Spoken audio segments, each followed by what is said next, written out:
പിതാവിൻ്റെയും പുത്രൻ്റെയും പരിശുദ്ധാത്മാവിൻ്റെയും നാമത്തിൽ ആമേൻ. ഈശോ മിശിഹായ്ക്ക് സ്തുതിയായിരിക്കട്ടെ. സ്നേഹമുള്ളവരെ, എന്നോടൊപ്പം വചനവായനയിൽ പങ്കെടുക്കുവാനായി എത്തിയിരിക്കുന്ന നിങ്ങളേവരെയും ദൈവനാമത്തിൽ ഞാൻ സ്വാഗതം ചെയ്യുന്നു. വചനം വായിക്കുമ്പോൾ യേശുവിൻ്റെ ദിവ്യമായ ശക്തി നമുക്കും ലഭിക്കുന്നു. ദിവ്യാത്മാവിൻ്റെ വരദാനങ്ങൾ നമുക്കും ലഭിക്കുന്നു. നമുക്ക് വിശ്വാസത്തോടുകൂടി ആയിരിക്കാം, തീക്ഷ്ണതയോടുകൂടി പ്രാർത്ഥിക്കാം.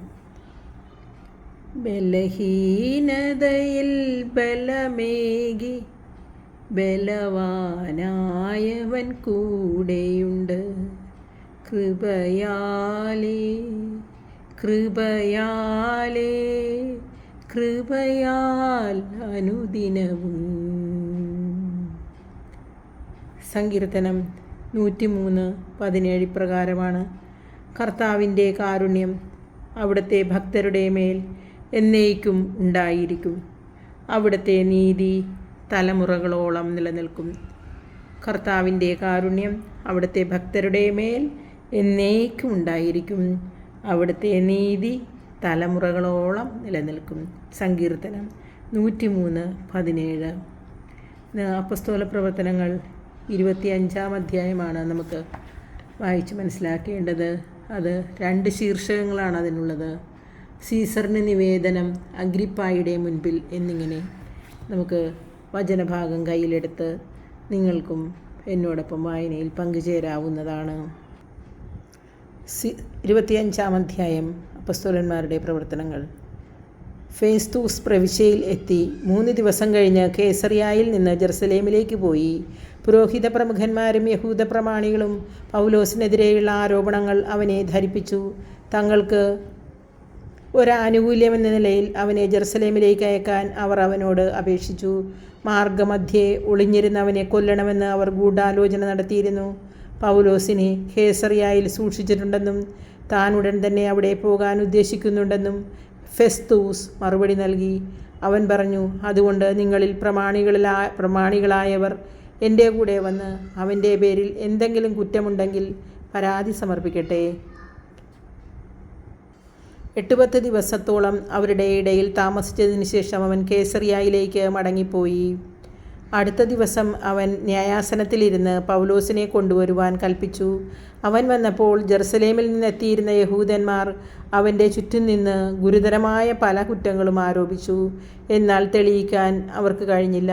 പൗലോസ് തൻ്റെ പ്രതിവാദത്തിൽ ഇപ്രകാരം പ്രസ്താവിച്ചു: യഹൂദരുടെ നിയമങ്ങൾക്കോ ദേവാലയത്തിനോ സീസറിനോ വിരുദ്ധമായി ഞാൻ ഒരു തെറ്റും ചെയ്തിട്ടില്ല.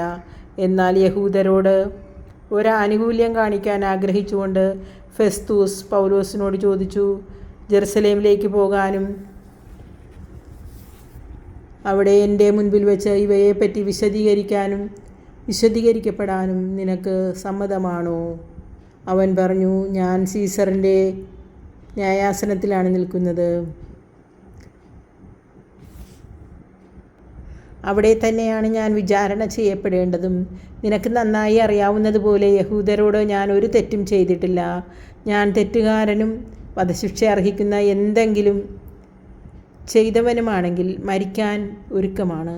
എന്നാൽ അവർ എൻ്റെ മേൽ ചുമത്തുന്ന കുറ്റങ്ങളിൽ കഴമ്പില്ലെങ്കിൽ എന്നെ അവർക്ക് വിട്ടുകൊടുക്കാൻ ആർക്കും കഴിയുകയില്ല. ഞാൻ സീസറിൻ്റെ അടുത്ത് ഉപവിചാരണ ആവശ്യപ്പെടുന്നു. ഫെസ്തൂസ് തൻ്റെ സമിതിയോട് ആലോചിച്ചിട്ട് മറുപടി പറഞ്ഞു: നീ സീസറിൻ്റെ അടുത്ത് ഉപവിചാരണ ആവശ്യപ്പെട്ടിരിക്കുന്നതിനാൽ അവൻ്റെ അടുത്തേക്ക് തന്നെ നീ പോകണം. അഗ്രിപ്പായുടെ മുൻപിൽ. കുറേ ദിവസങ്ങൾക്ക് ശേഷം അഗ്രിപ്പ രാജാവും ബെർണിക്കയും ഫെസ്തൂസിനെ അഭിവാദനം ചെയ്യാൻ കേസറിയായിലെത്തി. അവർ അവിടെ വളരെ ദിവസങ്ങൾ താമസിച്ചു.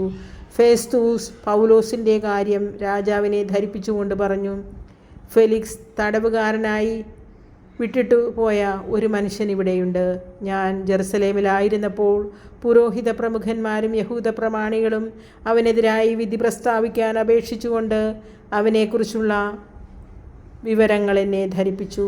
വാദിയെ മുഖാഭിമുഖം കണ്ട് തൻ്റെ മേൽ ആരോപിതമായ കുറ്റങ്ങളെക്കുറിച്ച് സമാധാനം ബോധിപ്പിക്കാൻ പ്രതിക്ക് അവസരം നൽകാതെ അവനെ ഏൽപ്പിച്ചു കൊടുക്കാനും റോമാക്കാരുടെ പതിവല്ല എന്ന് ഞാൻ ഏൽപ്പിച്ചു കൊടുക്കുക റോമാക്കാരുടെ പതിവല്ല എന്ന് ഞാൻ മറുപടി പറഞ്ഞു. അവർ ഇവിടെ ഒരുമിച്ച് കൂടിയപ്പോൾ താമസം വരുത്താതെ അടുത്ത ദിവസം തന്നെ ഞാൻ ന്യായാസനത്തിൽ ഇരുന്ന് ആ മനുഷ്യനെ കൊണ്ടുവരുവാൻ കൽപ്പിച്ചു. വാദികൾ കുറ്റാരോപണം ആരംഭിച്ചപ്പോൾ സങ്കല്പിച്ച തരത്തിലുള്ള ഒരു തിന്മയും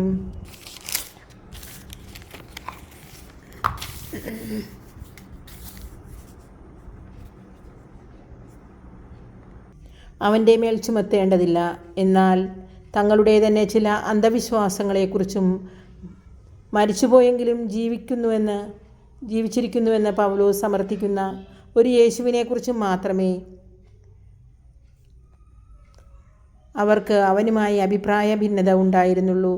എന്ത് തീരുമാനമെടുക്കണമെന്ന് നിശ്ചയമില്ലാതെ വന്നപ്പോൾ ജെറുസലേമിലേക്ക് പോകാനും അവിടെ വെച്ച് ഇവയെപ്പറ്റി വിചാരണ ചെയ്യപ്പെടാനും സമ്മതമാണോ എന്ന് ഞാൻ അവനോട് ചോദിച്ചു. എന്നാൽ ചക്രവർത്തിയുടെ തീരുമാനം ഉണ്ടാകുന്നതുവരെ തനിക്കും സംരക്ഷണം നൽകണമെന്ന് പൗലോസ് അപേക്ഷിച്ചു. അതിനാൽ സീസറിൻ്റെ അടുത്തേക്ക് അയക്കുന്നതുവരെ അവനെ തടവിൽ വയ്ക്കാൻ ഞാൻ ആജ്ഞാപിച്ചു. അഗ്രിപ്പ ഫേസ്തൂസിനോട് പറഞ്ഞു, അവൻ്റെ വാദം നേരിൽ കേൾക്കാൻ എനിക്ക് താല്പര്യമുണ്ട്. അവൻ മറുപടി പറഞ്ഞു, എങ്കിൽ നാളെ നിനക്ക് കേൾക്കാം. അടുത്ത ദിവസം അഗ്രിപ്പായും ബെർണിക്കായും സഹസ്രാധിപന്മാരോടും നഗരത്തിലെ പ്രമാണികളോടുമൊപ്പം ആഡംബര സമന്വിതം സമ്മേളനശാലയിൽ വന്നു. ഫെസ്തൂസിൻ്റെ കൽപ്പനയനുസരിച്ചും പൗലോസിനെ കൊണ്ടുവന്നു. ഫെസ്തൂസ് പറഞ്ഞു, അഗ്രിപ്പ രാജാവേ, ഞങ്ങളോടൊപ്പം ഇവിടെ സന്നിഹിതനായിരിക്കുന്നവരെ, ഈ മനുഷ്യനെ നിങ്ങൾ കാണുന്നുവല്ലോ. ഇവനെതിരായിട്ടാണ് യഹൂദ ജനത മുഴുവൻ ജെറുസലേമിൽ വെച്ചും ഇവിടെ വെച്ചും ഇവനിനി ജീവിക്കാൻ അർഹതയില്ല എന്ന് പറഞ്ഞ് ബഹളം കൂട്ടി എന്നോട് പരാതിപ്പെട്ടത്. എങ്കിലും വധശിക്ഷയോ അർഹമായ കുറ്റമൊന്നും ഇവൻ ചെയ്തിട്ടില്ല, അങ്ങനെ ഞാൻ കണ്ടില്ല. എന്നാൽ അവൻ തന്നെ ചക്രവർത്തിയുടെ മുൻപാകെ മേൽവിചാരണയ്ക്ക് അപേക്ഷിച്ചിരിക്കുന്നതിനാൽ അവനെ അങ്ങോട്ട് അയക്കാൻ ഞാൻ തീരുമാനിച്ചിരിക്കുകയാണ്. ഇവനെക്കുറിച്ച് സീസറിന് എന്താണ് എഴുതേണ്ടതെന്ന് എനിക്ക് നിശ്ചയമില്ല. അതുകൊണ്ട് തന്നെയാണ് ഞാനിവനെ നിങ്ങളുടെ മുൻപിൽ, വിശിഷ്യ അഗ്രിപ്പ രാജാവെ, നിൻ്റെ മുൻപിൽ കൊണ്ടുവന്നിരിക്കുന്നത്. വിചാരണ കഴിയുമ്പോൾ അവനെപ്പറ്റി എന്തെങ്കിലും എഴുതാൻ എനിക്ക് കഴിയുമല്ലോ.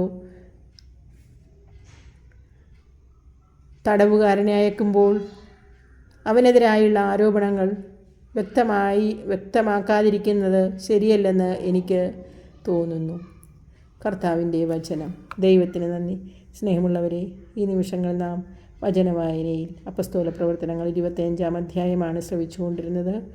അടുത്ത ദിവസം നമുക്ക് ബാക്കി ഭാഗങ്ങൾ കൂടി വായിക്കാം. ദൈവാനുഗ്രഹമുള്ള ഒരു നല്ല ദിവസം ഞാൻ ആശംസിക്കുന്നു.